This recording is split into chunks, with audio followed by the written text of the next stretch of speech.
So now let's see how the loader is going to work. Now we have the object code which is linked. So linking is over. So we have the object code which is linked. So now this entire thing will be given to the loader, right?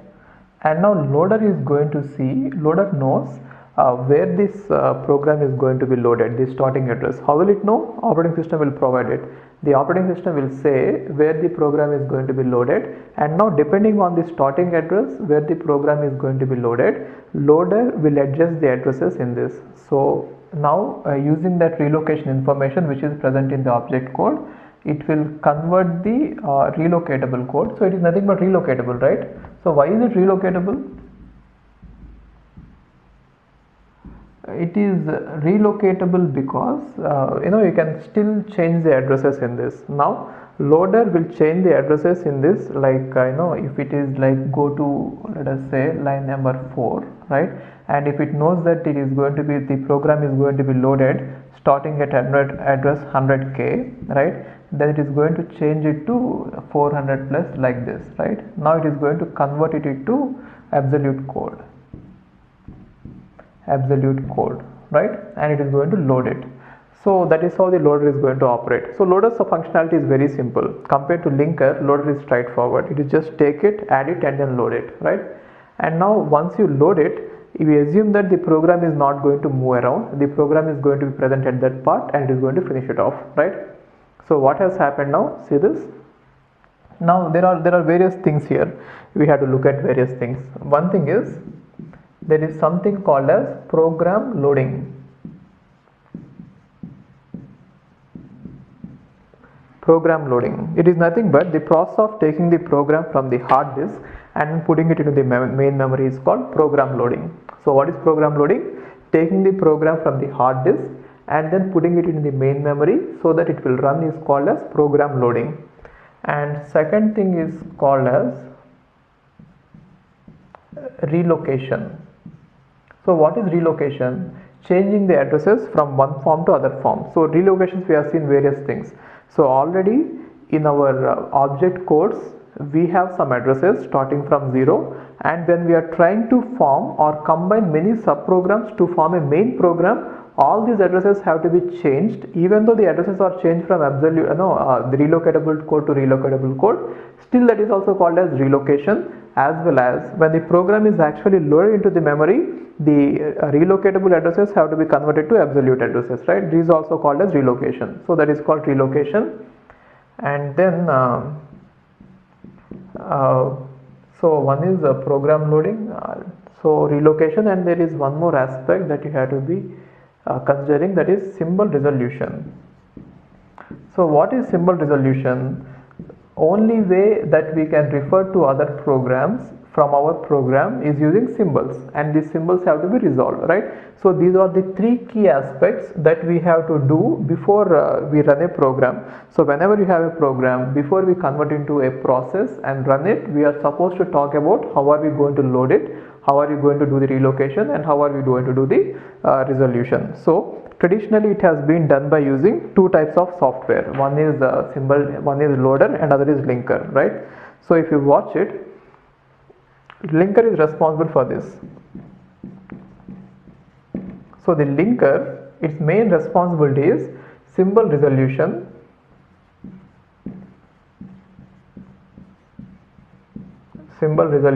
which means whatever symbols are unresolved, it is going to resolve them, plus relocation. So what is the relocation that linker is going to do? Even though it is not going to write the relocatable addresses with absolute addresses, it has to change the addresses, because earlier there was only one module which is going to start at 0. Now when you are combining various modules in which every module is going to start at 0, and when we place them one upon the other, the addresses have to be changed in every module, isn't it? So that is called as relocation. So linker is going to do these two things, isn't it? And what about loader? Loader is responsible for, first thing is, loader is going to load the program, right? So it is responsible for program loading,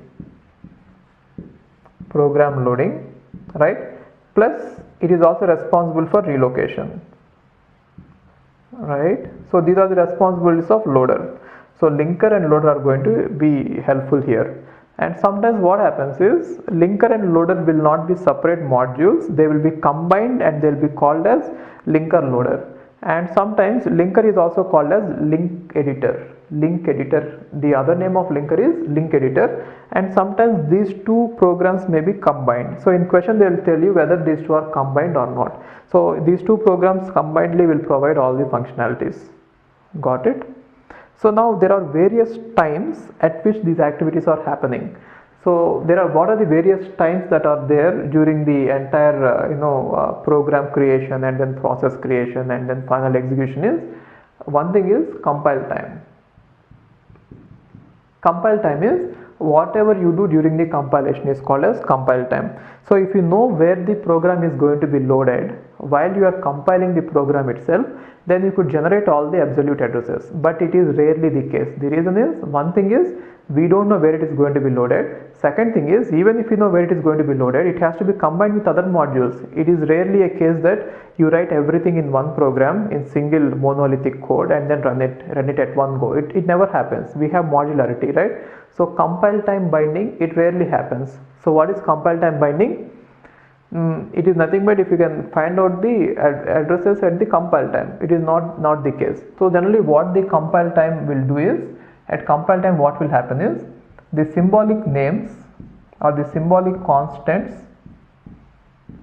will be just converted to relocatable addresses. This binding will happen. Therefore, it is a kind of relocation, isn't it? So the relocation that is happening at compile time is symbolic names are going to be converted to relocatable addresses. And then next thing is link, right? Link time. So link time is what happens at linker. So in case if linker knows about the address where it is going to be loaded, then again linker could convert the absolute relocatable code to relocatable addresses to absolute addresses, but then it is rarely the case, right? Then what happens in this case is, here it is going to convert relocatable code present in various modules and then convert it into one module relocatable address, right? And again it will be also relocatable addresses, right? So here also some kind of relocation has happened, which is nothing but converting one kind of relocatable addresses to other kind of relocatable addresses, right? And other is called as load time. So load time, what is relocation that load time is going to do? It is going to take relocatable addresses and it is going to convert the relocatable addresses into the actual addresses, right? Absolute addresses.